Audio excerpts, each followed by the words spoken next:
My 36 male wife, 34 female, keeps tying my boots after I've told her to keep her hands off of them. I try to teach her a lesson and really hurt her feelings. Before we get started, make sure to subscribe so you will never miss a video. So let's get started. My 36 male wife, 34 female, keeps tying my boots after I've told her to keep her hands off of them. I try to teach her a lesson and really hurt her feelings. Yes, I know the title is bizarre and I can't believe I'm actually writing this. My wife is a neat freak. Always has been. She throws notes on my desk out assuming they're garbage. My belongings get rearranged to the point where it takes me hours to find them. It's something I've come to accept. I'm not happy about it, but we have a pretty happy marriage on the whole. I am a volunteer EMT and I keep my boots unlaced up against the wall next to my clothes humper so that I can throw them on along with my uniform if a call comes in during the middle of the night. Well, my wife has taken to tying the boots' laces when she sees them untied. Not only does she tie them, but she tightens them and double knots them to the point where I need to undo the knot, open up the boots, and then let a little slack out to fit my feet into them. I ignored it the first 2 times, but the third time she did it, I made it a point to bring up to her the next day. I very calmly said, "Hun, I appreciate that you want everything neat, but please, do not touch my boots in the future. Time is of the essence when I'm going on a call, and at 2 in the morning, I don't have the time to unlace them and open them up. It's not just a minor inconvenience, it's people's lives, so I would appreciate it if you let them alone." She rolled her eyes, said I was being dramatic and that she wouldn't help me out by keeping my things neat in the future. Well, she never stopped. No matter how many times I've asked her, told her, begged her, she just laughed and says, "Well, you know how I am." The other night, a page went out for a CPR in progress. I went to throw my boots on, and they were, once again, tightened beyond recognition. So I'm sitting there on the edge of the bed, cursing, trying to get my boots open, and fumbling due to the stress of the situation. My wife opened her eyes, groggily looked at me, and asked, "Don't you need to go on that call?" I knew I was in the wrong here, and I regret it. I slammed the boot into the ground and yelled, "Yes, I do." I would have been out of the door 5 minutes ago, except some stupid motherfucker fucked with my goddamn boots again.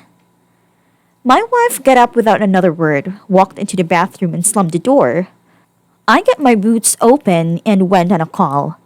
By the time we arrived, the police had gotten her back, so I didn't have to do CPR, but I was sweating and shaking, thinking my delay could have cost a life.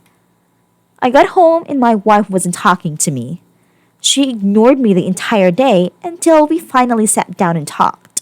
She said I had scared her with how angry I got, that she thought I was going to hit her, and she didn't know I was capable of getting so angry. Note, I have never raised a hand to her, nor have I ever yelled at her before. I am absolutely not a violent person in any way, shape, or form. I apologized for yelling at her and acknowledged that I hadn't meant to snap at her.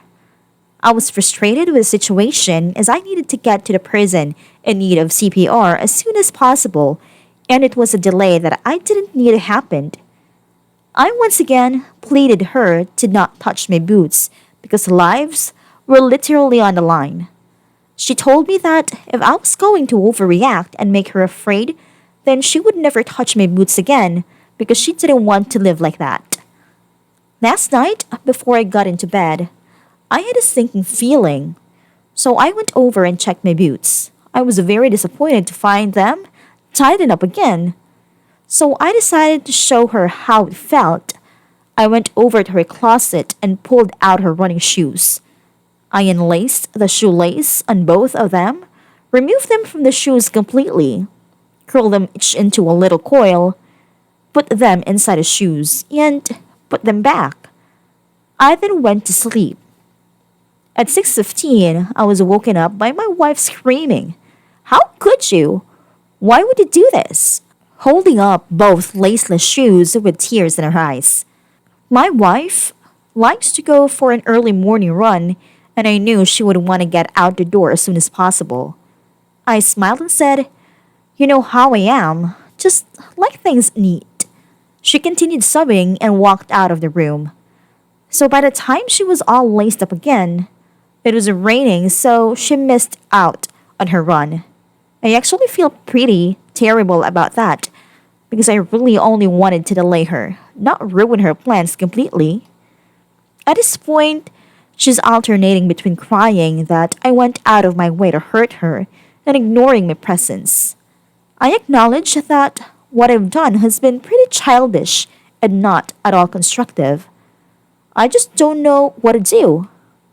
She said through tears, "You admitted you were totally in the wrong for yelling at me, and you then turned around and took it out on me in a different way. What is wrong with you?" The problem is, to her, an apology means taking on 100% of the fault. When I apologized for blowing up, she took that to mean she was 100% in the right and that my feelings were completely unjustified. So at this point, I haven't apologized for ruining her run because she'll take that to mean that she wasn't wrong to touch my boots. I've tried to have these discussions, but it's in one ear and out of the other.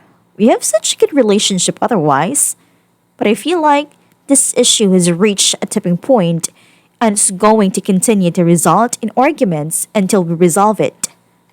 How do I make things right with my wife while still letting her know that I won't tolerate her disrespecting my property anymore? Edit. Wow, this blew up? I went through comments for 6 hours last night and I still have 1.8K to get through. I promise you I am reading every one of your comments and appreciate the advice. A couple things to address point that keep getting brought up. My wife has never been diagnosed as having OCD as an EMT. I'm very careful about labeling someone as having a disorder as I don't have the proper qualifications to make that diagnosis.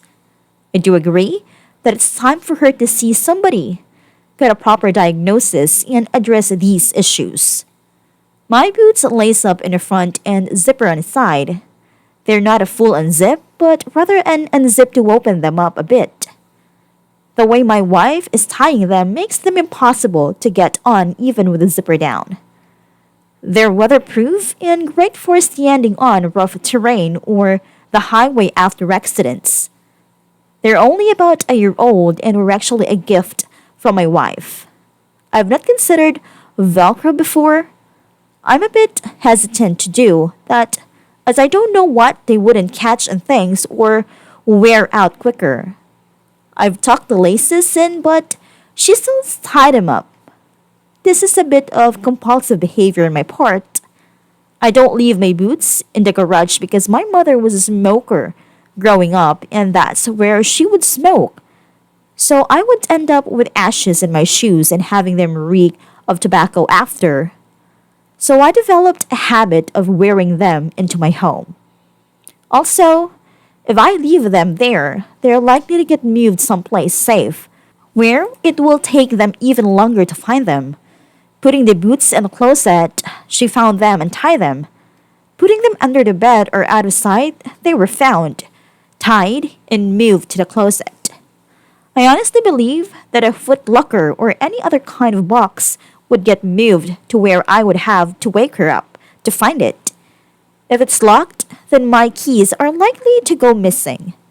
For some reason, sitting on my dresser is not appropriate, but in a pocket of a jacket downstairs in a closet is.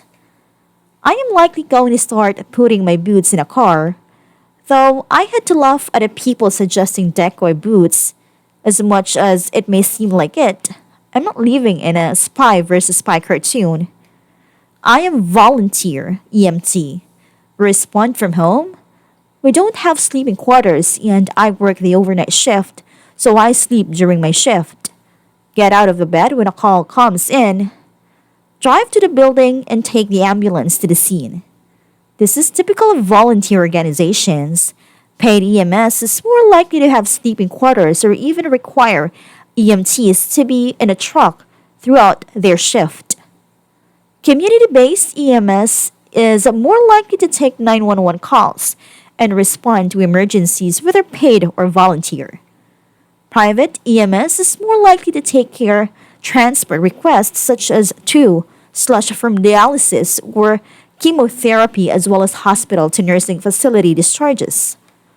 To those who have told me that I don't have the right to use the word life saving, on my dress uniform I have pins for 3 defibrillator saves and 4 for CPR saves.